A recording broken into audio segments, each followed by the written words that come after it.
A paz do Senhor, igreja. Eu quero dizer que é uma honra, uma alegria muito grande poder estar aqui hoje com vocês, né? Eu estou com a minha esposa, juntamente com meu pai.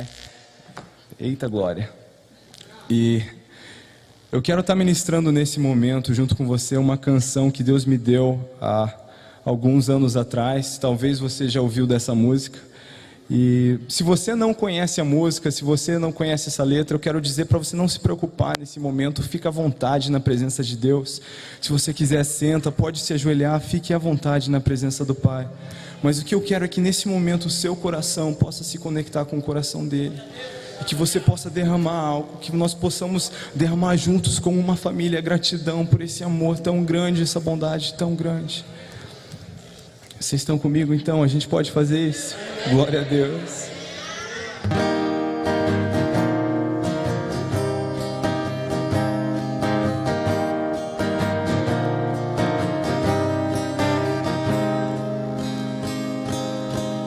Como pode me amar, Deus, conhecendo o meu pecado, sabendo o que eu faço de errado?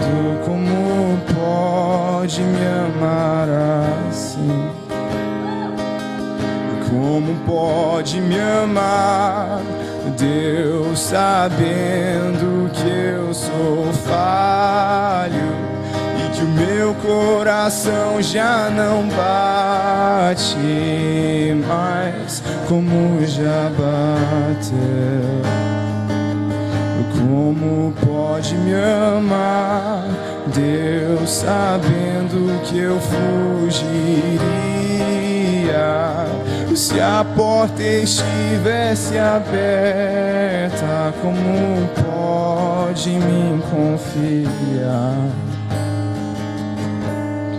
E ainda me pega quando estou caindo e me abraça, quando estou chorando e segura as minhas mãos e me leva pra perto das chamas de amor que ardem em teu coração e não se podem conter. Como uma flecha que estoura em meu peito e me traz de joelhos enquanto eu choro. Tenho meu coração, minha alma soluça quando eu percebo o contato de seus olhos com os meus.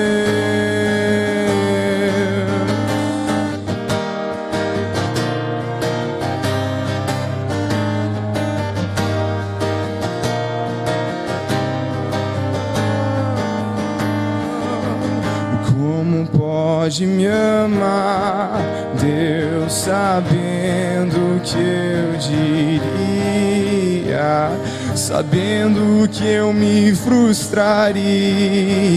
Como pode me amar assim? Como pode me amar, Deus, sabendo que eu te culparia pelo que não foi como eu queria? Como pode me amar assim? Como pode me amar, Deus, sabendo que eu fugiria? Se a porta estivesse aberta, como pode me confiar?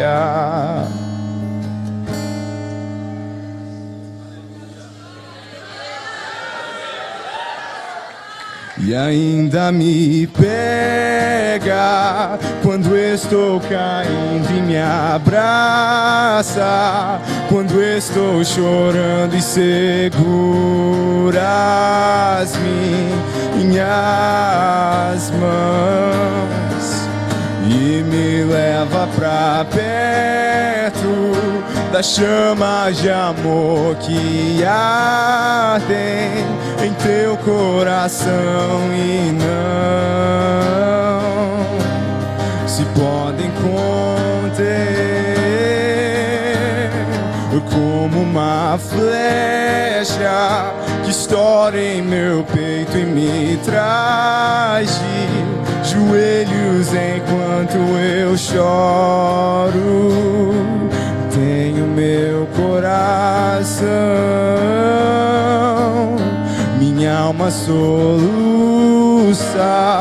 quando eu percebo o contato de seus olhos com os meus.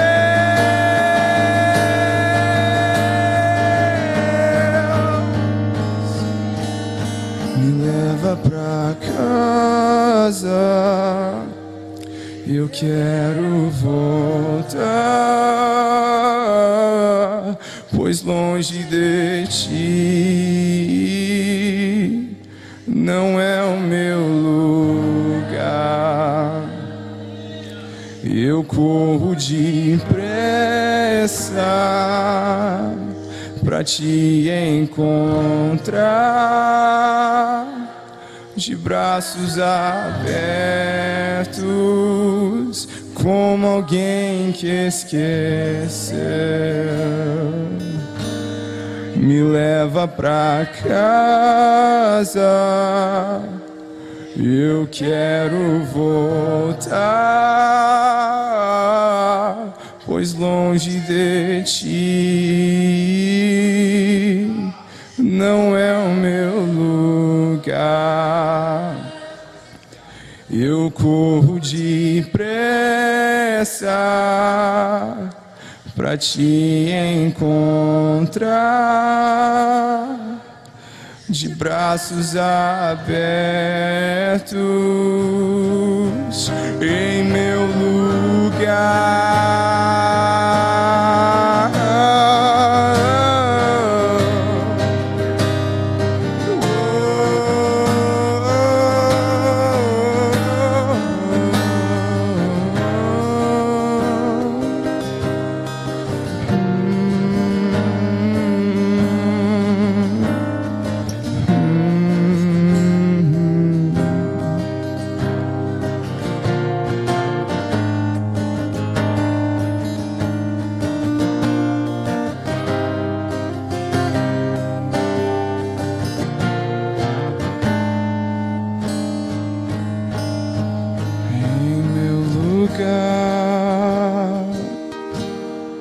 Em meu lugar, naquela cruz, em meu lugar, até a morte, em meu lugar, naquela cruz, em meu lugar, a minha sentença, o meu castigo, aquela cruz, meu preço a pagar.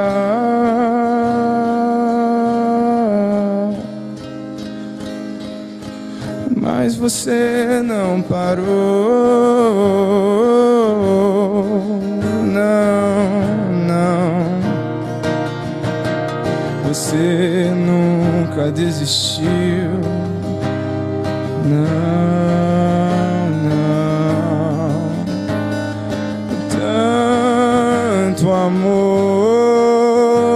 tamanho amor,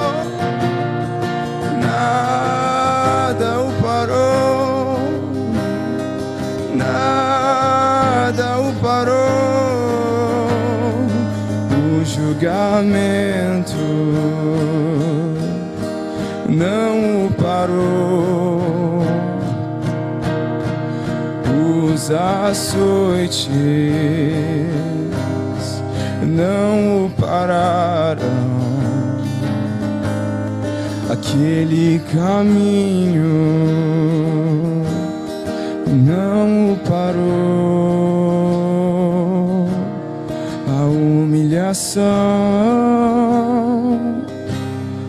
não o parou, aquela cruz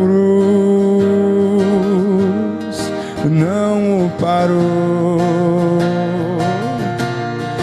nem mesmo a morte o segurou.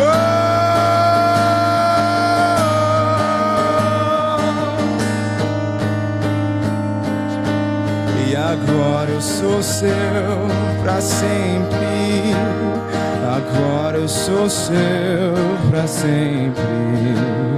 Teu sangue me cobre, os seus braços me aceitam, me leva pra casa,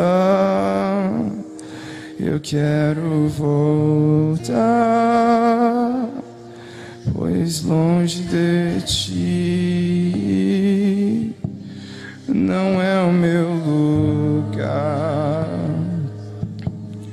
Eu corro depressa pra te encontrar, de braços abertos, como alguém que esqueceu. Eu corro depressa pra te encontrar.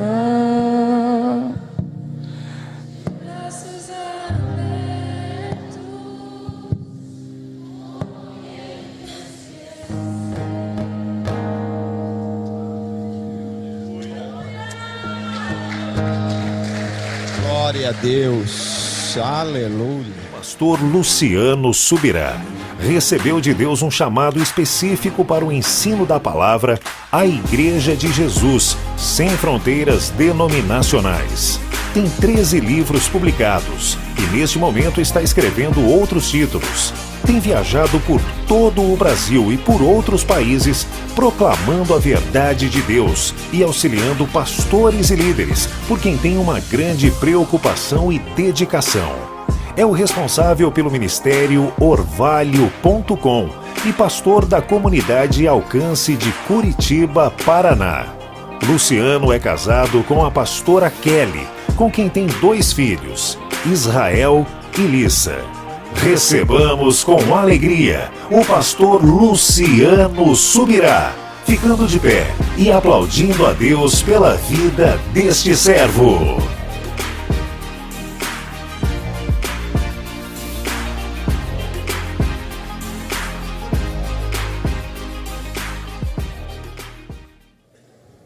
Filipenses, capítulo 3, versículos 7 e 8.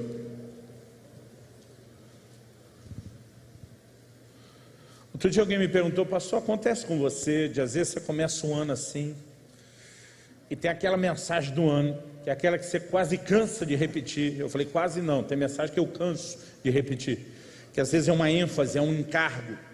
E apesar de ter vindo programado para falar só de coisas diretamente relacionadas à pessoa do Espírito Santo, eu sinto que eu preciso tocar nesse assunto, que embora seja algo que o Espírito Santo queira trabalhar na minha e na sua vida, não vou falar necessariamente sobre a pessoa, a obra, o relacionamento com o Espírito Santo, mas algo que o Espírito Santo tem me guiado nesses dias, a bater nessa tecla, a desafiar, a encorajar, a corrigir, a estimular as pessoas, porque é um assunto muito importante. Então vamos lá. Filipenses capítulo 3, versículos 7 e 8. Aqui o apóstolo Paulo faz a seguinte declaração, que você conhece bem. Ele diz: o que para mim era lucro, Isso considerei perda por causa de Cristo. Sim, deveras considero tudo como perda, por causa da sublimidade do conhecimento de Cristo Jesus, meu Senhor, por amor do qual perdi todas as coisas e as considero como refúgio para ganhar a Cristo. O apóstolo Paulo, ele está falando de uma mudança de valores, de coisas que ele diz antes era lucro, em outras palavras, tinha valor, em outras palavras, era importante. Mas agora ele diz, eu considero perda, sem valor, sem importância. Por que essas coisas sofreram essa mudança e essa reclassificação? Ele diz por causa de uma descoberta. Ele diz por causa da sublimidade do conhecimento de Cristo Jesus, meu Senhor. Ele está dizendo, conhecer a Cristo me levou a entender o quão fascinante é a pessoa dele, o quão extraordinária, admirável, cativante é a pessoa de Cristo.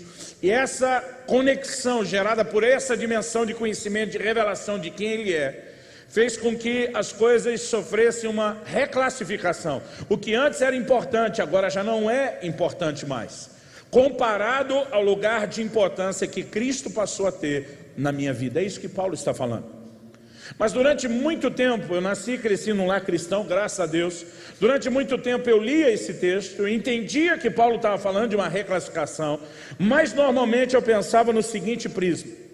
Imaginava que Paulo estava falando da vida pregressa, antes da conversão. O que para mim era importante, então eu pensava na mente e na cabeça de um não crente, um não convertido.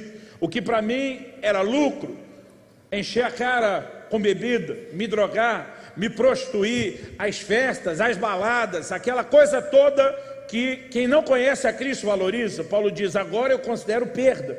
Eu imaginava, não, agora ele entrou no lugar de arrependimento, ele sabe o dano que isso traz. E eu sempre achei que Paulo estava falando de pecado, quando ele diz o que antes era lucro importante, agora é perda, não considero mais importante. Mas quando você vai olhar o texto, ou o contexto do texto, os versículos anteriores, você descobre que Paulo não estava falando de pecado, pelo contrário. Volta comigo um pouquinho aí, os versículos 4, 5 e 6. Aqui ele diz, bem que eu poderia confiar também na carne. Se qualquer outro pensa que pode confiar na carne, eu ainda mais. Circuncidado ao 8º dia, da linhagem de Israel, da tribo de Benjamim, hebreu de hebreus, quanto à lei fariseu, quanto ao zelo perseguidor da igreja, quanto à justiça que há na lei, irrepreensível. O que é que Paulo está dizendo? Paulo está falando de performance religiosa. E ele está dizendo, eu era o cara. Quando ele diz circuncidado ao 8º dia, vamos trazer isso para a nossa realidade de hoje. É como alguém dizer, nascido e criado num lar cristão, apresentado na igreja desde criança. Quando ele diz hebreu de hebreus e da tribo de Benjamim, ele está dizendo, eu não sou o primeiro da minha linhagem a temer e buscar Deus. Eu venho de gerações onde a fé vem sendo transmitida. E sabe, querido, muitos de nós somos às vezes o primeiro na nossa linhagem que se converteu, né? No meu caso eu sou o segundo, meu pai foi o primeiro a se converter na família dele, eu sou a segunda geração. Mas um dia desse eu encontrei um pastor que ele já é a 6ª geração de pastores, não só de crente, a 6ª geração de pastores. Quando ele me contou isso, eu falei, você tem certeza? E ele foi falando, né, quem era quem, em que ano e quando isso começou. Eu lembro que eu olhei para ele meio de boca aberta e falei, isso é que pedigree, meu irmão. Falei, rapaz, 6 gerações já de pastores, né? E eu brinquei com isso, isso aqui é pedigree. Falei, se salvação não fosse pela fé e fosse herdada, tu estava garantido. Eu brinquei com ele. Agora, Paulo está batendo no peito e dizendo, eu não sou o primeiro. Eu venho de uma linhagem de pessoas servindo a Deus, esses valores vêm sendo transmitidos. Ele está destacando o tempo todo performance religiosa. Ele diz, quanto à lei, eu fui fariseu. Os fariseus eram parte da seita mais severa dentro do judaísmo. Eram os mais zelosos, eram os mais dedicados. O que hoje alguns talvez, a se referir a esse tipo de grupo, diriam, esses são os beatos, os carolos, os devotos. Porque é isso que ele era. Até quando ele fala de perseguir a igreja, ele diz, quanto ao zelo, fui perseguidor da igreja. Por que ele usa a expressão zelo? Ainda que depois, quando está falando... Depois não, né? Se a gente colocar na ordem aí, foi antes. Ainda que quando Paulo esteja falando aos romanos, ele fala que não só ele, mas os judeus eles na verdade tiveram zelo sem entendimento, por isso houve perseguição. Mas apesar dele mostrar que foi zelo sem entendimento, ele ainda está dizendo que foi zelo que o levou a perseguir a igreja. Quando ele olhava para o judaísmo ameaçado e o conceito que ele acreditava ser de Deus ameaçado, ele disse: eu vou lutar por isso com unhas e dentes. Agora, a coisa realmente fica séria quando ele diz: quanto à justiça que há na lei, irrepreensível.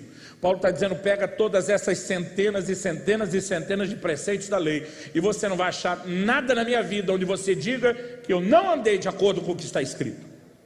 Em outras palavras, Paulo está dizendo, na perspectiva religiosa, eu era o cara.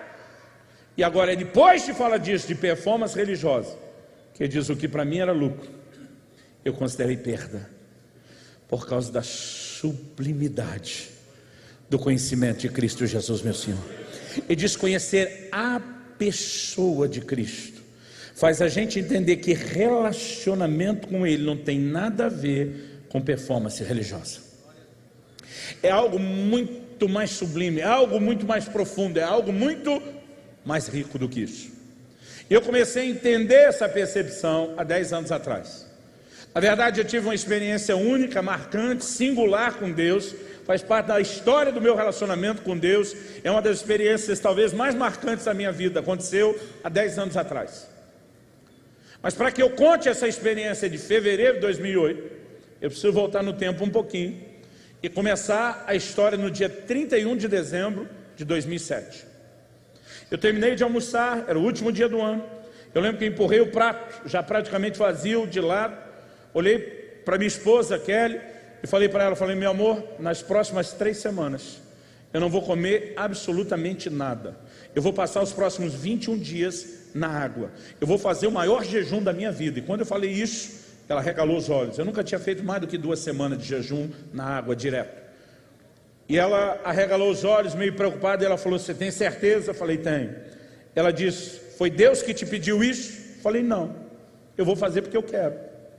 Eu quero mais de Deus, eu quero romper, eu quero ir além. E eu comecei a dizer para ela, eu falei: eu não estou feliz onde eu cheguei, sabendo que Deus tem mais. E eu falei: eu decido nesse momento, antes de terminar o ano, e faltava algumas horas só para terminar o ano, falei para ela: eu decido fazer de 2008, que era o ano que ia começar, o ano da busca. Falei: eu vou, mas vou com tudo, vou mergulhar de cabeça nesse negócio.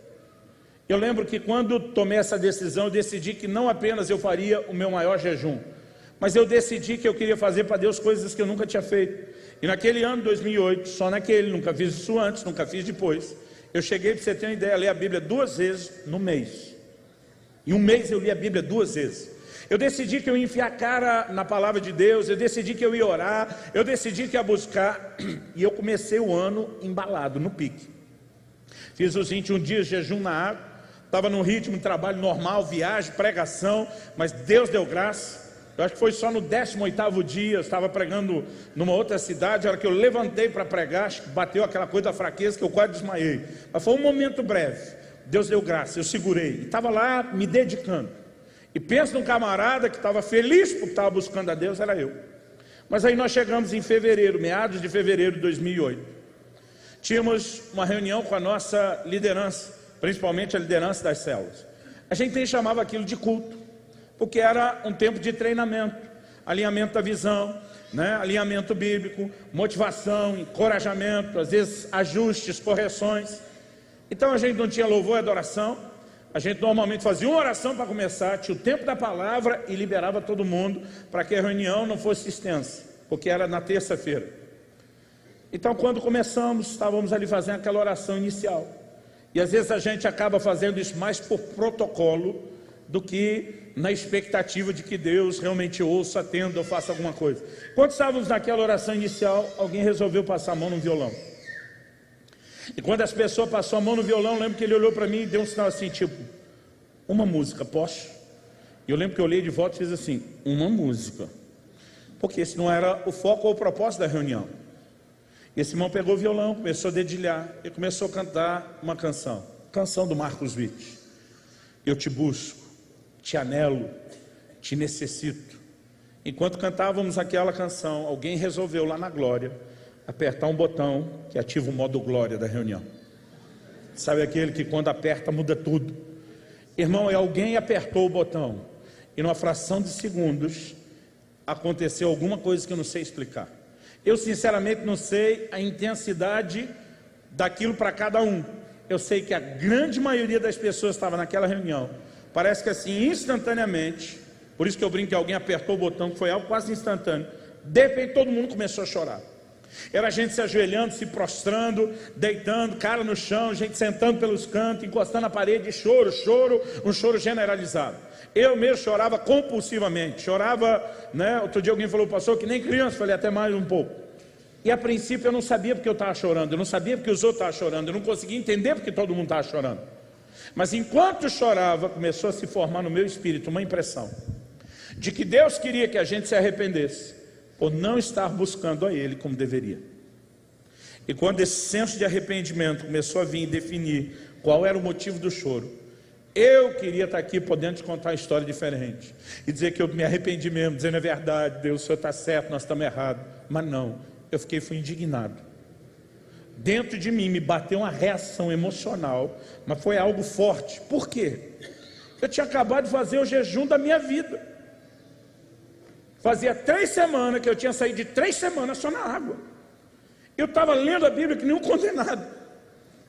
E já vou explicar o que é ler que nem um condenado, porque para eu ler, a Bíblia tem 1189 capítulos, vezes a quantidade de vezes que eu ia ler aquele ano. Irmão, eram muitos milhares de capítulos.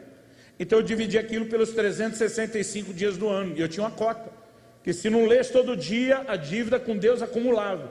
Então, eu estava no ritmo de trabalho normal, chegava em casa à noite, veio dormir e ia ler a Bíblia. Então, dependendo da hora que eu chegava, a coisa ficava pior. Às vezes era 2, 2h30, 3 da manhã, eu estava com a cara na Bíblia. Agora, eu não tenho dificuldade de trocar noite pelo dia, desde que tenho o dia para trocar pela noite, mas tinha que levantar cedo no outro dia. E aquilo já vinha acumulando, irmão, depois de 1 mês e meio, dormindo tarde, acordando cedo. Eu já estava cansado de tudo aquilo. E agora começa a vir essa impressão que eu não estou buscando a Deus como queria. A emoção dentro de mim queria gritar, eu não verbalizei. Até por respeito, até por temor a Deus, eu não tive coragem de falar. Mas eu já descobri que com Deus você não precisa falar. O salmista diz, a palavra ainda não me chegou à boca e tu já sabes. Pensa uma relação transparente com Deus, é a nossa. O que você pensou, Ele ouviu. O que você sentiu, Ele ouviu. O que você ainda vai pensar, Ele já sabe. Não tem como esconder nada. E quando aquele sentimento veio, que eu represei, não verbalizei, Deus ouviu do mesmo jeito. E o sentimento, tudo dentro de mim, parecia gritar. Se isso não está bom para você, quando é que vai estar? Porque a reação de indignação era 3 semanas de jejum, isso não vale nada. Lendo a Bíblia não sei quantas vezes no ano, isso não vale nada. Se isso não está bom, quando é que vai estar? Enquanto aquilo gritava dentro de mim, eu ouvi o Espírito Santo nítida e claramente falar comigo a frase que virou o tema dessa mensagem, a frase que virou o título do livro que eu acabei de publicar hoje, agora 10 anos depois. Eu ouvi a frase, até que nada mais importe. E aquilo foi nítido e claro. O Senhor me disse, quando você chegar ao lugar onde nada, absolutamente nada, é tão importante para você como eu sou, você chegou ao lugar onde eu quero que você chegue. Ele diz, por enquanto, embora você tenha nomeado 2008, o ano da busca, você não está indo para lá. E eu pensei, como que eu estou indo para lá? A minha vontade é dizer, o meu jejum e a leitura bíblica. O Senhor disse, o que você está fazendo é apenas aperfeiçoando ou melhorando a performance da busca. Isso não significa que o seu interesse por mim tenha aumentado. Você está quebrando todos os seus recordes de jejum, de leitura bíblica, de oração, mas isso não significa que agora você me deseje mais do que antes. Aliás, eu te diria, irmão, que a gente tem uma tendência a se orgulhar da performance. Jejuei mais do que antes, estou lendo mais do que antes. E naquele dia Deus começou a me fazer entender Filipenses 3. O que antes para mim era lucro, performance religiosa. Isso perdeu importância, porque importância não é aquela coisa que eu e você estamos fazendo. Importante é aquela pessoa que eu e você deveríamos estar desejando. E o desejo é que deveria estar movendo a busca. Mas eu comecei a entender que é fácil deixar que a performance substitua a paixão, o interesse por ele. E eu descobri na Bíblia, esse é o primeiro ponto que eu quero explorar enquanto conto essa história, que há esse dilema entre performance e paixão. Jesus cita o profeta Isaías em Marcos 7, 6 e 7 e diz: esse povo me honra com os lábios, mas o seu coração está longe de mim. A gente pode passar horas adorando a Deus, numa alta performance de busca, sem necessariamente ter muito interesse.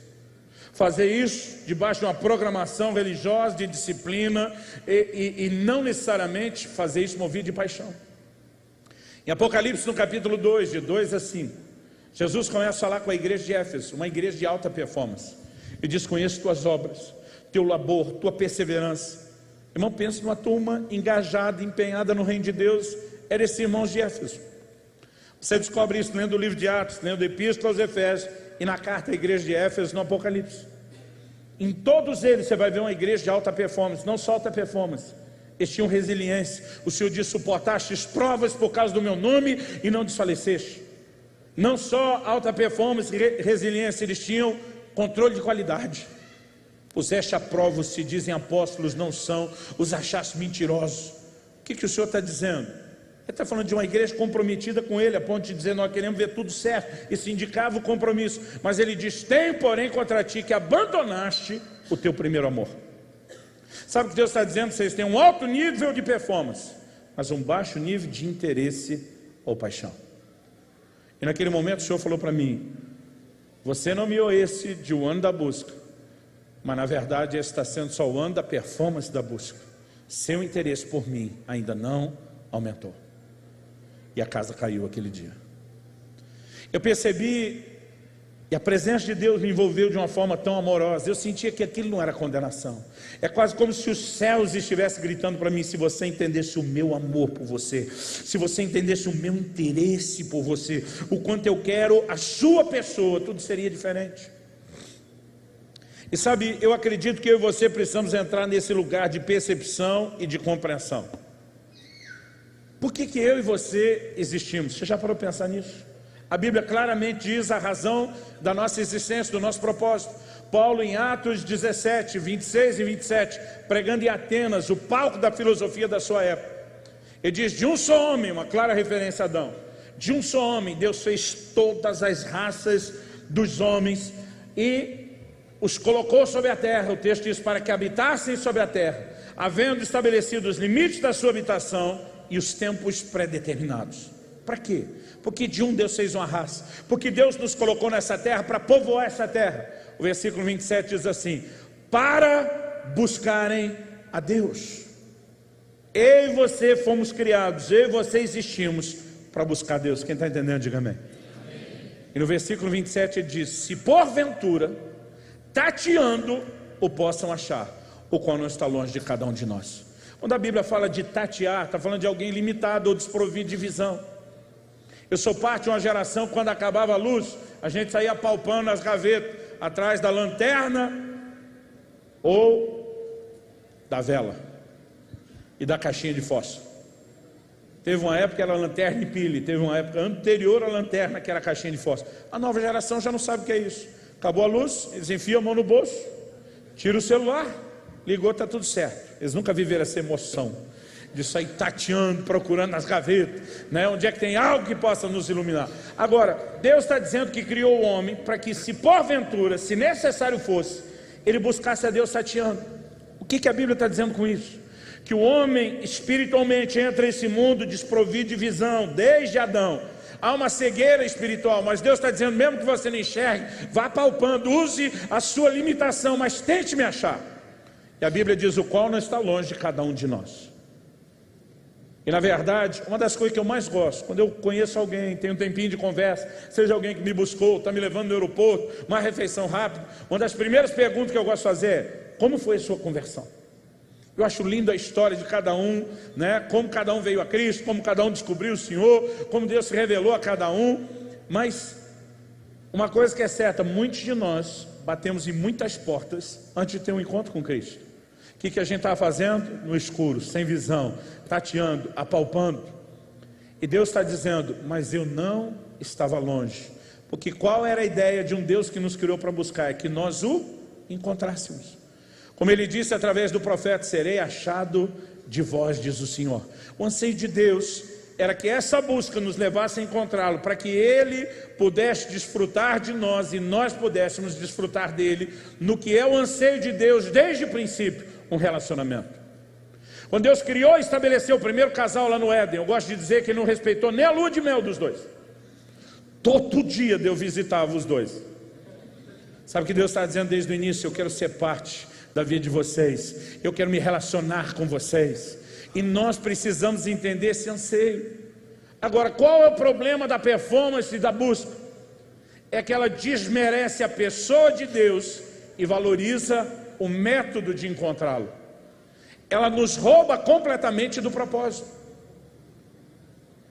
A Bíblia está dizendo que é possível honrar com os lábios, mas o coração está longe. Isso precisa nos fazer rever o valor que nós damos à adoração, porque nós somos parte de uma geração que quase cultuou a adoração. E se você quer saber de uma coisa, Deus não está nem aí para adoração. Jesus disse que o Pai procura adoradores. Ele nunca procurou adoração, Ele procura o adorador. Adoração é só o meio através da qual você vai a Ele, porque o que Deus quer não é a sua adoração, quem Deus quer é você. Por isso Ele está dizendo para a nação de Israel: se vocês vão me adorar, mas não vão se doar, e o coração está longe, não adianta. Assim como quando falamos de oferta, o interesse de Deus não é a oferta, o interesse de Deus é o ofertante. Tanto que quando Deus aceita ou rejeita, nunca é só oferta, é sempre ofertante. Gênesis 4, Deus se agradou de Abel e da sua oferta. Primeiro é mencionado o ofertante, mas não se agradou de Caim e da sua oferta. Quem é mencionado primeiro? O ofertante. Malaquias 1:9, com tais ofertas das vossas mãos, aceitará Ele a vossa pessoa? O que Deus aceita é a pessoa. E aí você entende o que algo é importante para Deus, pelo tanto que o diabo luta contra aquilo. Família é importante para Deus, é só ver o quanto ele ataca a família. Pureza sexual é importante para Deus, é só ver a bagunça que ele criou do lado de fora. Então o diabo ataca o que é importante para Deus. Agora, se você observar com atenção na Bíblia, você não vai ver o diabo lutando contra a oferta. Atos capítulo 5 diz que Pedro se coloca diante de Ananias, e ele diz: porque encheu Satanás o seu coração para que mentisse ao Espírito Santo. O que Pedro está dizendo? Ananias, quem começou essa obra no seu coração para te levar a ofertar foi o Espírito Santo, mas quem entrou depois e abortou o que o Espírito Santo estava começando foi o diabo. Agora, o que é que o diabo fez exatamente no coração de Ananias? Isso tem que nos mostrar a intenção do diabo, que é se opor ao que Deus quer. O diabo não impediu Ananias de ofertar. O cara vendeu uma propriedade. Vamos pensar num terreno que não precisa ser central, um terreno que não precisa ser muito grande, mesmo de periferia aqui em Bragança. Dá uma média do custo de um terreno, sem casa em cima, só o terreno aqui. 80 mil. Vamos imaginar que o cara vendeu um terreno de 80 mil. E está no coração dele, oferta tudo. Quer dizer, não vou ofertar tudo não, só vou dar 60, vou segurar um quarto para mim. Irmão, não consigo imaginar qual pastor que o cara chegasse e dissesse: ó, estou dando 3 quartos, ficando com um, quer reclamar. Na verdade, como diria o bom pentecostal, a maioria de nós, se não falasse, pelo menos pensaria para glorificar de pé a igreja. O cara está dando a maior parte daquele valor, está abençoando o reino, está promovendo, está fazendo uma injeção de recursos. Irmão, se você pensar o que Ananias fez, mesmo segurando um pouco, ele estava dando mais do que a maioria. E o diabo não impediu ele de dar a maior parte do dinheiro. Por que o diabo não lutou contra isso? Porque ele sabia que Deus nunca esteve atrás do dinheiro, Deus nunca esteve atrás da oferta. O que Deus queria era a disposição do ofertante, de segui-lo prontamente no coração. E o diabo diz: eu nem preciso roubar a oferta toda, eu só preciso indispor ele um pouquinho. Porque se ele der só a performance de uma boa oferta, sem dar o coração e a plena obediência, eu já roubei de Deus o que Deus quer.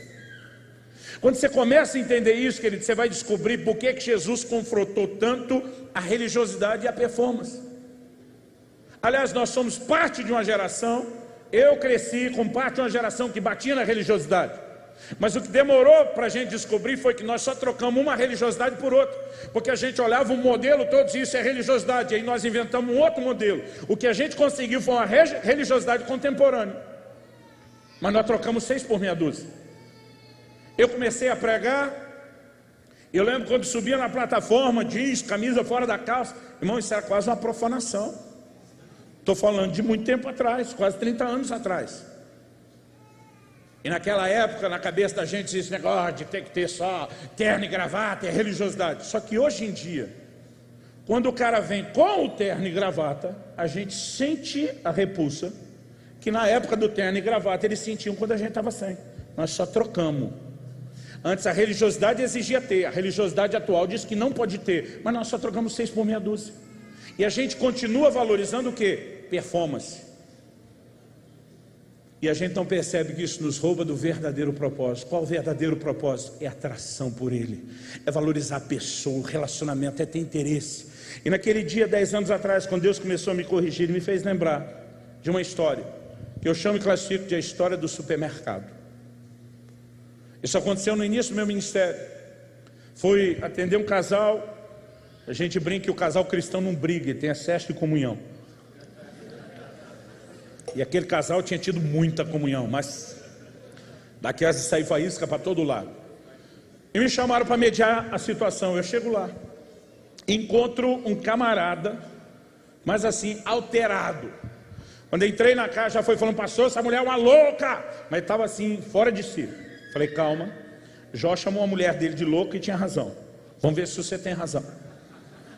Aí ele começou: nós temos aí todos os 20 anos de casado. Essa mulher sempre quis que eu fosse com ela no supermercado. Pastor, eu odeio supermercado. Eu lembro que ainda falei para ele: tu não está só, o sindicato é grande. Mas ele falou: esses dias resolvi agradar minha mulher e fui com ela no supermercado, pastor, para dar moral. E quando nós voltamos, eu acredito que essa maluca, dessa instável que não sabe o que quer, me disse que nunca mais quer que eu vá com ela no supermercado. Ele todo alterado. Mas a irmã serena, tranquilo, ela só está com o dedinho erguido, tipo assim: depois dele sou eu que vou falar. Ele esbravejou tudo que queria. Quando terminou, eu falei: sua vez, irmã. Ela olhou e ela disparou assim, rapidinho, bem objetivo: pastor, eu nunca quis que ele fosse comigo no supermercado. Gente, quando a mulher falou isso, ele quase endemoniou. Eu estou falando que a louca estava. Começou a chamar os filhos pelo nome. Eu tenho testemunha, eles não confirmam. Eu falei: calma, calma, vez dela. Só que já que eu tinha interrompido, falei: irmã, até eu estou com dificuldade de acreditar em você. Que em torno de 20 anos de casado, você nunca quis que seu marido fosse com você no supermercado. Falei: você pode até não ser aquele tipo de esposa que além de querer que o marido vá no supermercado, ainda queira discutir a relação em público empurrando o carrinho, que tem dessas. Falei: mas mesmo se você não for uma dessas, dizer que você nunca quis, que ele fosse uma vez com você sequer. Eu falei: vou te dar 2 chances, você escolhe uma das duas. Ou você reformula o que você está falando, ou você se explica, porque nem eu estou conseguindo acreditar em você. Ela falou: então vou explicar. Ela olhou para mim e disse: pastor, o que eu queria não é que ele fosse comigo no supermercado. O que eu queria é que ele quisesse ir. E a frase dela foi tão profunda que eu fiquei com a mesma cara de paisagem de vocês, tentando entender a profundidade daquilo. Eu falei: explica um pouco mais. Ela falou: explico, pastor. Para ir do jeito que ele foi, com a cara emburrada, olhando para o relógio, com toda a linguagem corporal dizendo não só que eu estou demorando, mas que ele não está gostando, que ele não queria estar ali, que ele preferia estar em qualquer outro lugar do mundo mesmo ali. Ela disse: para ir desse jeito, eu não quero que ele vá. Então o que eu queria não é que ele fosse, ele foi. O que eu queria é que ele quisesse ir. Você não consegue ir de boa vontade. Ele falou: pastor, ele está bravo comigo, mas eu amo meu marido. Mas é evidente que enquanto ele estava lá no mercado, aquilo era uma autopunição, era um castigo que ele se infligiu. Estar comigo e me acompanhando parecia ser um castigo. Então não era isso que eu queria. Ele com cara de quem está de castigo. Você não consegue ter vontade de ir, então que nunca mais vá. Eu olhei para ele e falei: ela tem razão. Por que eu estou contando a história do supermercado que há 10 anos atrás o Espírito Santo falou comigo? O que eu queria não é que vocês me buscassem, é que vocês quisessem me buscar. Eu tinha feito aquele ano o ano da busca, mas eu estava que nem aquele marido. Por quê? Quando eu ficava até 2, 3 da manhã lendo a Bíblia, irmão, eu tinha me auto-infligido uma punição, um castigo. Fiz o voto para Deus, agora tem que pagar. Por que eu li a Bíblia 2 vezes no mês? Porque eu vi que não ia dar tempo de cumprir o voto. E o Senhor me disse: o que você fez foi só melhorar a performance da busca. Não há prazer no seu coração. Agora me entenda, querido. Porque tem uns irmãos que têm o dom de distorcer o que a gente fala. Outro dia um saiu, começou a falar: eu subirá, falou que não adianta jejuar, não adianta orar, não adianta ler a Bíblia. Não é isso que eu estou falando. Eu estou dizendo que a performance não pode substituir a paixão. Agora, se ela for a consequência e o efeito colateral da paixão, ok, ela está no lugar certo. Quando eu e você chegamos àquele lugar que a gente diz, eu não consigo não ler a Bíblia, eu não consigo não orar. Um dia desse um falou para mim, pastor, estou com fome de jejuar. Falei, uau, essa é nova. Quando a performance ela é uma consequência da paixão, aí ela está no lugar certo. O que ela não pode é substituir a paixão.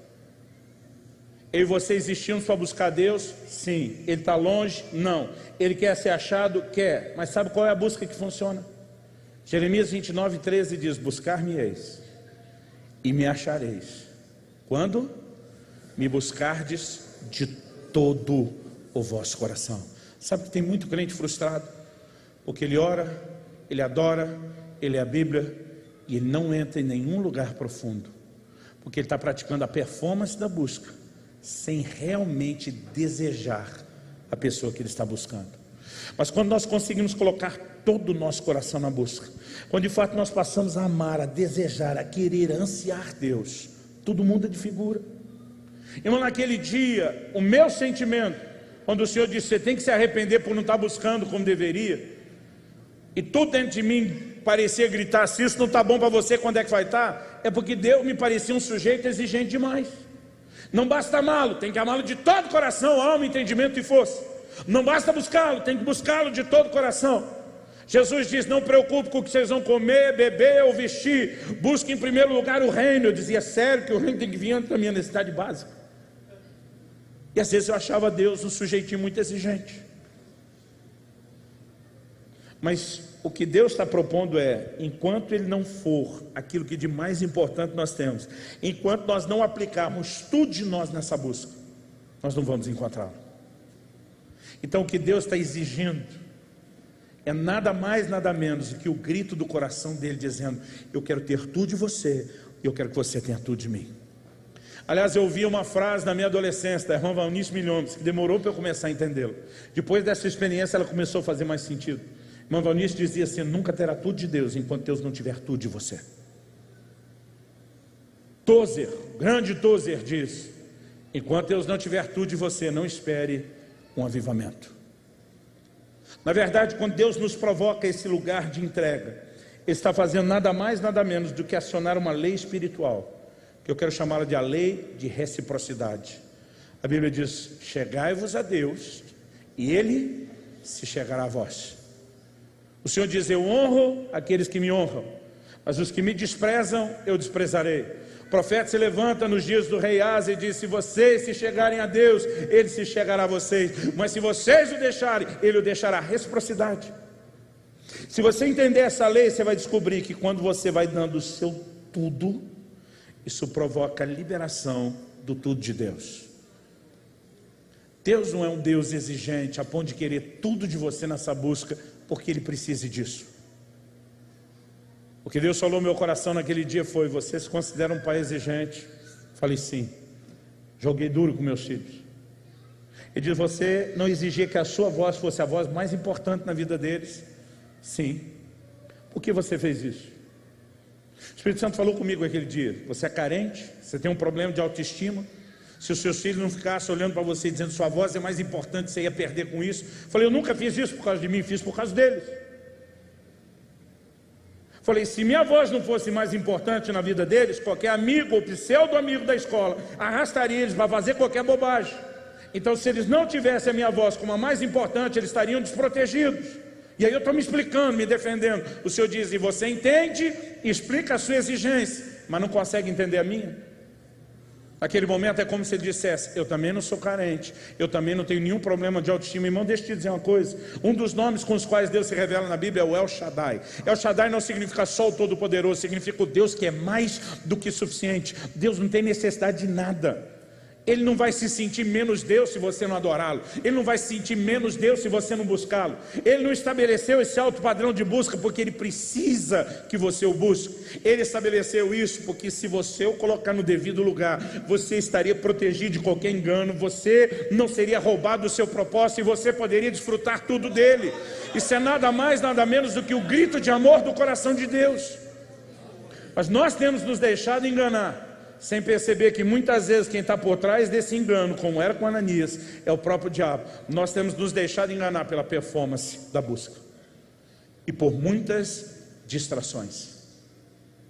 Quando Moisés vai a Faraó e diz: deixa meu povo ir para que me adore, a resposta do Faraó é: esse povo deve estar muito ocioso para estar pensando em adoração. Vamos enchê-los de atividade para que eles não tenham tempo de pensar em adoração. Se você estudar tipologia bíblica, você vai descobrir que Faraó, ele é um tipo de Satanás.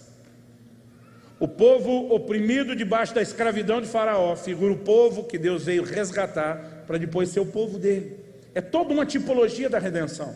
Eles foram libertos daquela escravidão na noite em que o Cordeiro da Páscoa foi morto e o seu sangue derramado. Paulo escreve aos Coríntios e diz: Jesus é o nosso Cordeiro Pascal. Sabe o que ele está dizendo? Cristo está para nós exatamente como o Cordeiro da Páscoa estava para eles. Na noite que o Cordeiro da Páscoa morreu e o sangue foi derramado, eles foram libertos. Quando Cristo morreu e derramou por nós seu sangue, nós somos libertos. Eles estavam debaixo de escravidão, nós também. Colossenses 1,3 diz que Deus nos arrancou do império das trevas. Eles saem do Egito, do lugar da escravidão, não só para uma terra que mana leite e mel, um lugar de bênção, mas a palavra de Moisés é: deixa meu povo ir para que me adore. O que Deus queria era essa conexão da intimidade que seria vivida na adoração. No Novo Testamento, qual é o propósito da redenção? Não é outro. Zacarias, pai de João Batista, lá em Lucas 1, cheio do Espírito Santo, ele começa a profetizar e dizer: para que libertos das mãos dos nossos inimigos, o adorássemos em santidade e justiça todos os nossos dias. Tem todo um paralelo. Agora, se na tipologia bíblica o Faraó é uma figura de Satanás, qual é a mensagem que Deus está passando? Que o diabo sempre teve uma estratégia para tentar impedir a conexão da adoração. Se eu não consigo tirar da cabeça deles a importância de que Deus tem que ser adorado, vamos pelo menos encher eles de coisa, para que eles não lembrem do propósito para o qual foram chamados. Se o ditado de time que está ganhando não mexe é verdadeiro, o diabo deve estar se utilizando dele. Porque se esse negócio está dando certo desde o passado, irmão, para que mudar a estratégia? Muitas vezes eu e você, a gente consegue a façanha de se distrair com coisas boas. Irmão, nós somos a geração que mais devia ter tempo na face da terra. Em janeiro eu estava gravando Israel, eu saí da cidade de Jope, fomos de carro pela costa do Mediterrâneo até Cesareia Marítima, 40 e poucos minutos na van. Quando você lê Atos capítulo 10, Pedro sai exatamente da cidade de Jope para exatamente a cidade de Cesareia Marítima pregar na casa de Cornélio. A Bíblia diz que foram 2 dias de viagem andando. São 60 quilômetros de distância. Qual a distância daqui em São Paulo? 70. Então imagina isso. 60 quilômetros. 30 quilômetros a pé num dia, 30 quilômetros a pé no outro. 2 dias o Pedro levou. Eu imagino quando eu estava lá em janeiro, se Pedro estivesse olhando lá do céu, ele ia reclamar com Deus, não é certo? Não. 2 dias eu fiz andando. Irmão, qual foi a última vez que você andou 30 quilômetros a pé num dia? Eu nunca. Só imagino Pedro olhando e falando: não é certo. Ou subirá lá na van, sentado, no ar-condicionado, sem suar, chegando em 40 minutos. Nós somos a geração que mais tinha que ter tempo. A gente não gasta tempo preparando comida hoje, como era no passado. A gente não gasta tempo se locomovendo, como foi no passado. Mas quanto mais a tecnologia avança para economizar... Hoje no carro a gente está falando como é que era a nossa vida sem celular. Você consegue voltar aí 25 anos atrás? A gente se organizava e a gente vivia de acordo com aquilo. Mas quanto mais facilidade a gente tem... Nós somos uma geração que menos pegou fila de banco, irmão. Nós temos banco online. Só quanto mais facilidade a gente tem, quanto mais tempo a gente economiza com coisas que fazia antes, mais coisas a gente arruma para fazer. E um pregador disse com muita propriedade anos atrás: uma das coisas boas das redes sociais é que no dia que eu e você estivemos no tribunal diante de Deus prestando conta, aquela desculpinha, eu não tinha tempo de orar, não vai colar. E quando ele puxar a ficha de ser crente, tu gastava horas todos os dias naquela miséria daquela rede social e não tinha tempo para me buscar. A verdade, querido, que a gente se distrai não é só com futilidade. A gente consegue a façanha de se distrair com coisas boas. Em Lucas 14, Jesus fala de um banquete sendo preparado, dos convidados sendo chamados. Mas quando chega a hora do banquete, banquete na Bíblia fala de intimidade, de comunhão, não é só comer para renovar as forças. Quando chega a hora do banquete, as desculpas começam a ser dadas. Jesus menciona 3 desculpas. O primeiro diz: comprei um campo. Hoje você consegue imaginar um crente adquirindo uma propriedade? Um crente comprou uma casa própria, chegar e dizer: passou coisa terrível, hein? Comprei a casa própria. Quem que vai reclamar disso? Nenhum de nós vai olhar aquela aquisição da propriedade e dizer foi ruim. Nós vamos dizer uma coisa boa. Aliás, a maioria de nós diria: bênção de Deus, resposta de oração, cumprimento de promessa. O segundo diz: comprei 5 juntas de bois, não posso ir. Para quem vivia da lavoura da época, irmão, ter 5 juntas de bois, 10 bois para ajudar a arar, para ajudar a colher, era um aumento da produtividade. Aumento da produtividade significa aumento dos ganhos. Nunca vi alguém reclamar: estou vendendo 4 vezes mais. Quem que vai reclamar disso? A gente vai olhar e dizer: é uma coisa boa, é legítima, é lícita, bênção de Deus, resposta de oração e cumprimento de promessa. Terceira desculpa: casei-me, portanto não posso ir. Se não dá para falar mal das 2 primeiras desculpas, irmão, da terceira menos ainda. E o casamento é a ideia de Deus, é plano de Deus. O casamento não é errado. Errado é a escolha que alguns fazem de com quem casar. Mas o casamento não é errado. Meus filhos cresceram me ouvindo dizer que a melhor coisa que me aconteceu depois de Jesus foi meu casamento. Se a gente seguir o plano e o propósito de Deus, era para ser uma coisa boa. Mas até coisas boas, até bênçãos de Deus, até respostas de oração e cumprimento de promessa, se a gente não tomar cuidado, podem nos distrair. A Bíblia diz que Noé plantou uma vinha e colheu do seu fruto. Quando você lê só essas 2 frases, em Gênesis 9, 20 e 21, elas sozinhas não parecem falar muita coisa, a menos que você entenda um contexto cultural. Todos os povos antigos do Oriente, sem exceção, não estamos falando só dos hebreus, quando chegava a hora da colheita, eles tinham uma festa de gratidão a algum tipo de Deus. Quem não conhecia o Deus vivo e verdadeiro, os povos pagãos adoravam as suas divindades. A festa de Pentecostes, ou a festa das primícias, era uma festa no momento da colheita. Se celebrava a colheita como bênção de Deus, o reconhecimento do favor do Senhor, se separava uma parte da oferta e se celebrava, aquilo era festa diante de Deus. Quando a Bíblia está dizendo que Noé plantou uma vinha e colheu o fruto, está implícito no comportamento dos povos antigos que a hora da colheita era hora de festa e celebração a Deus.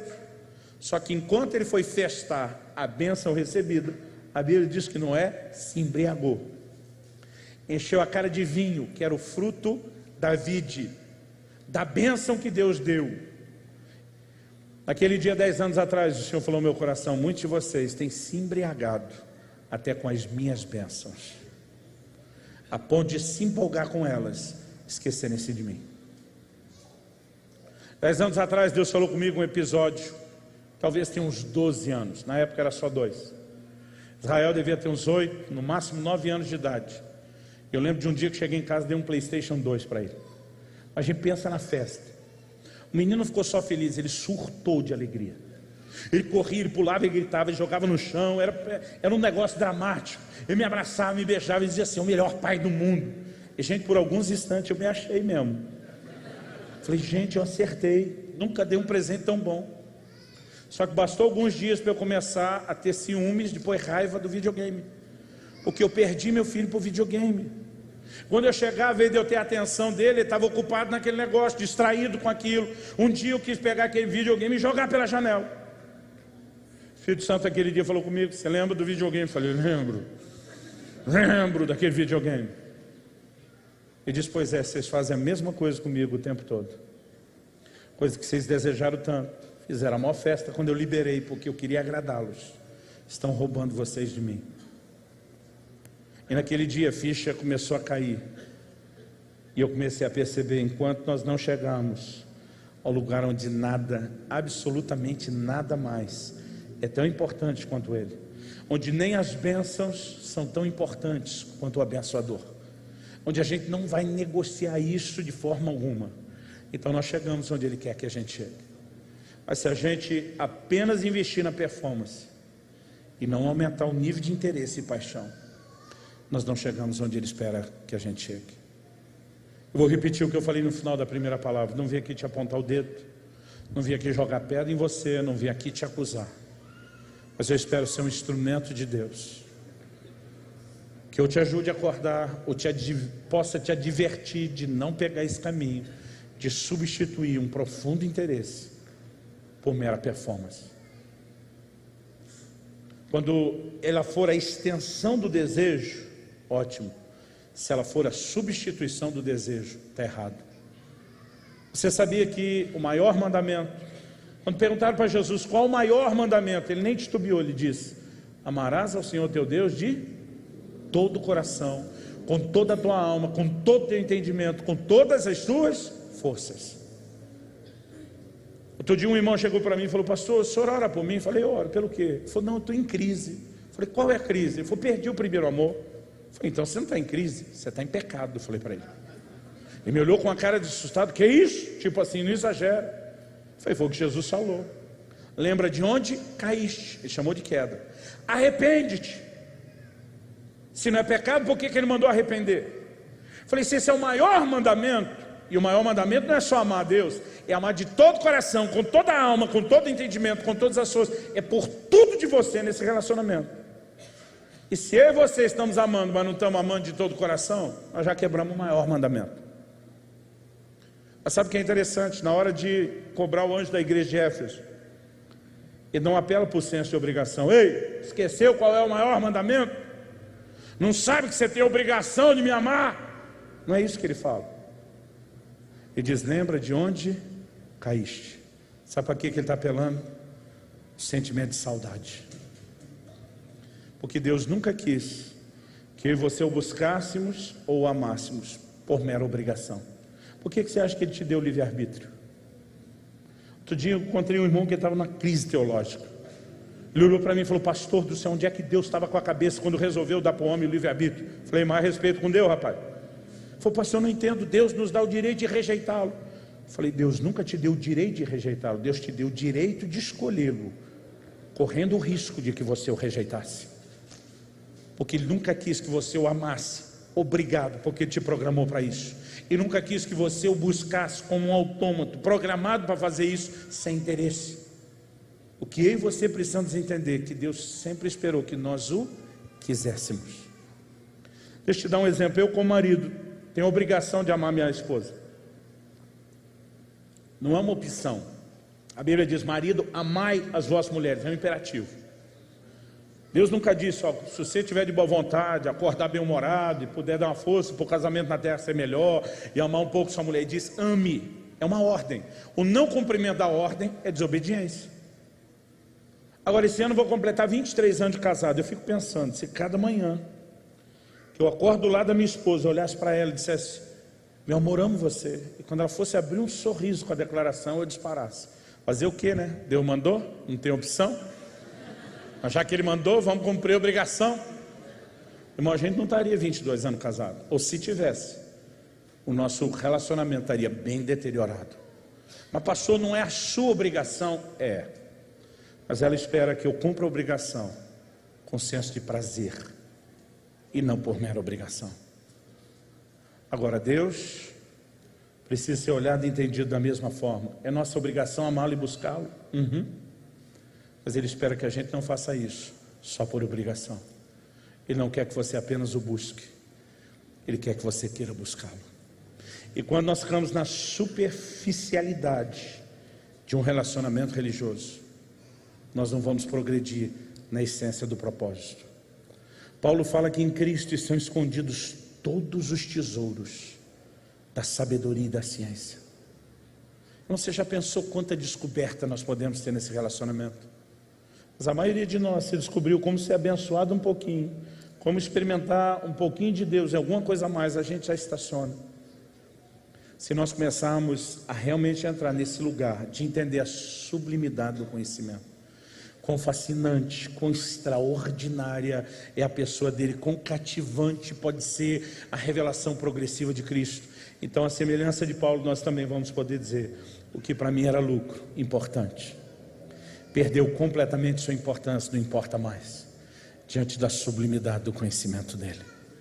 Chegar ao lugar onde nada mais importa, como a pessoa dele importa, é a nossa meta, é a razão da nossa existência. E essa revelação, essa descoberta, vai nos levar a Deus da forma correta, e não pelas vias religiosas.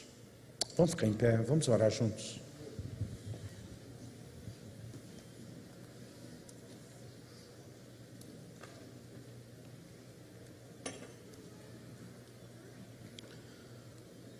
John Wesley fez a seguinte declaração, e eu gosto muito: que não se admita no coração outro desejo ou propósito, cujo objeto supremo não seja ele.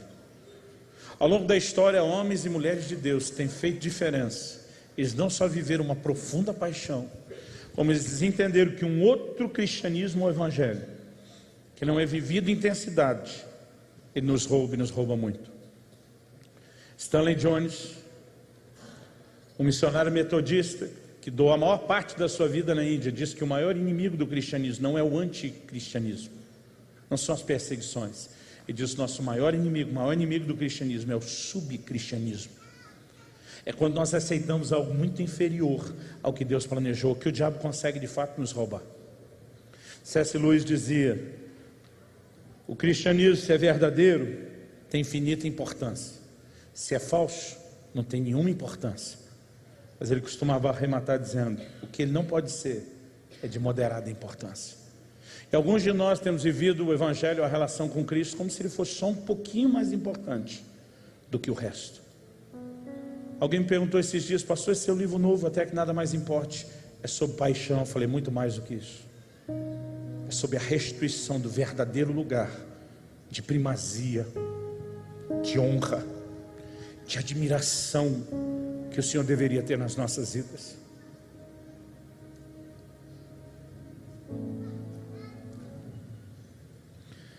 A minha oração e o clamor do meu coração é que a nossa geração pegue um caminho de volta para o coração de Deus, sem tentar atalhos, sem tentar esses modelos que nós acreditamos ser modelos de espiritualidade, quando na verdade eles são só uma renovação dos métodos de religiosidade. E eu não estou dizendo que nós temos que abandonar nada, que a performance tem o seu lugar, desde que ela seja uma extensão do desejo e nunca uma substituição dele. Que eu e você possamos desejar o Senhor Jesus mais do que tudo. Um dia desse eu estava dizendo: Senhor, olhe para a igreja apostólica da primeira geração. Eles tinham conquistas extraordinárias. Hoje nós temos o que eles não tinham. Nós temos a mídia, a televisão, o rádio, a internet. Nós temos a capacidade de propagar o evangelho com uma velocidade nunca vista antes. Nós já passamos, querido, de 50 milhões de evangélicos na nação. Você tem noção que é isso? Matéria de capa da revista Veja, no final de 2016, há um ano e meio atrás, dizia que no máximo até 2020 nós seremos maioria predominante na nação. Projeção estatística, isso não é nem profecia. Os caras estão dizendo: a pior curva de crescimento gráfico do que a gente está acompanhando fará com que no máximo em 20 e poucos anos a nação brasileira seja predominantemente evangélica. Nossas igrejas nunca estiveram tão cheias antes, mas nunca também tiveram tão cheia de gente vazia como atualmente. Nós não conseguimos mudar a fibra moral da sociedade. A gente bate na corrupção do governo e tem corrupção do lado de dentro. Tem alguma coisa faltando nesse evangelho. Quando eu era criança, esses missionários se doavam nos lugares mais distantes, eram os nossos maiores heróis. A maioria hoje tem uma resposta baixa ao ministério, e quando se fala de missões ou sacrifício, nem se fala. E um dia desse eu estava dizendo: Deus, o que é que está acontecendo? E o Espírito Santo falou comigo: vidas valiosas demais. E de repente eu me lembrei de Paulo dizendo: em nada tenho a minha vida como valiosa, contanto que eu complete a carreira e o ministério que eu recebi de Jesus, nosso Senhor, de testemunhar o evangelho da graça de Deus. Essa primeira geração que produziu impacto, eles não estavam apenas comprometidos com a proclamação da mensagem, eles chegaram em um lugar onde Cristo era tão mais importante do que a vidinha deles, que eles diziam: não tem preço alto demais. Agradá-lo, encontrar o seu sorriso é o nosso tudo. E deixa eu te dizer, o tempo do fim não será marcado pelo grande avivamento que Deus planejou, a menos que a gente pegue o caminho de volta. O caminho de volta marca o DNA da igreja desde o seu início: fazer de Cristo a pessoa mais importante, relacionar-se com Ele além das bases de performance, nesse lugar de um interesse que aumenta à medida que existe descoberta. E você precisamos entrar nesse lugar. É para onde Deus está nos chamando. Eu gostaria que você falasse com Ele alguns minutos em oração. É que você dissesse: Espírito Santo, me ajuda a perceber, me ajuda a entender o que o Senhor está falando, me ajuda a corresponder, me ajuda a entender o que é que está me atrapalhando. Fala com Deus do seu jeito, da sua maneira, com as suas palavras.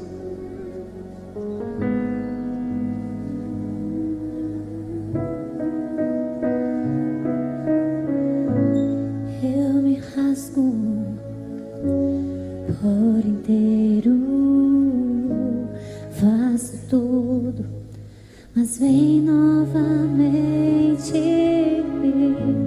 Eu mergulho na mirra ardente, mas peço que tua presença aumente.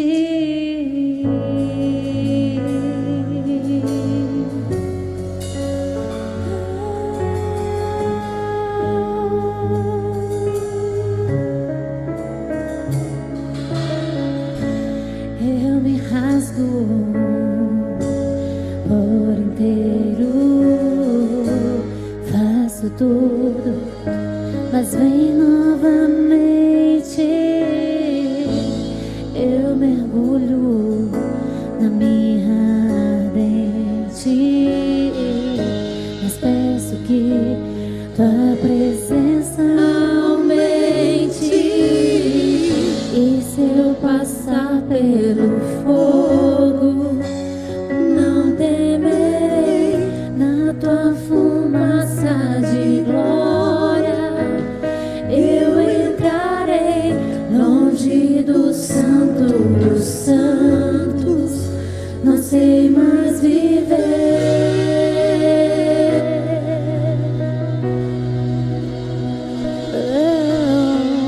E se eu passar pelo fogo, não temerei, na tua fumaça de glória eu entrarei, longe do santo dos santos, não sei mais viver.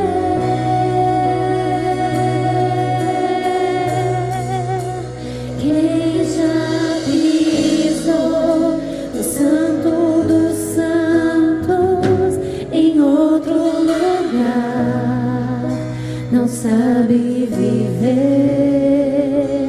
E onde estiver, clama pela glória, a glória de Deus.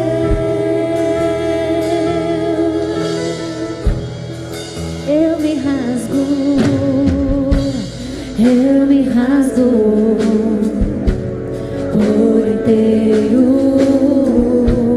faço tudo, mas vem novamente. Eu mergulho na mirra ardente, mas peço que tua presença aumente. E se eu passar pelo fogo, não temerei, na tua fumaça de glória eu entrarei, longe do santo dos santos, não sei mais viver.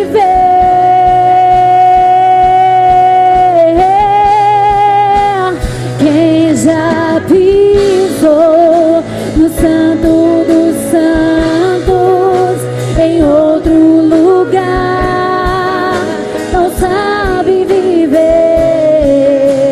E onde estiver, clama pela glória, a glória de Deus.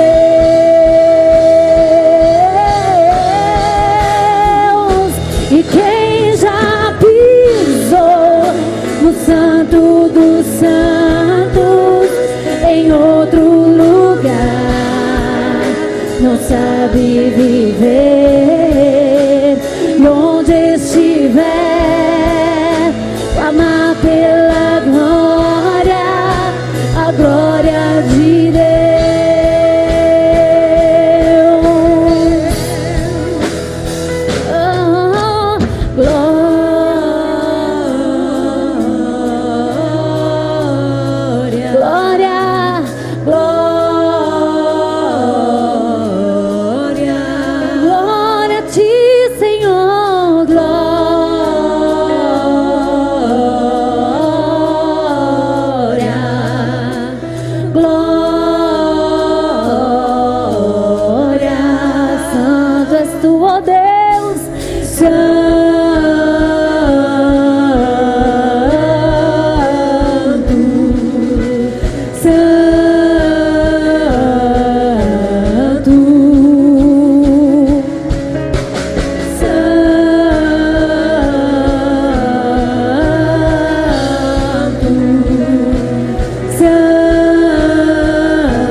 sabe viver.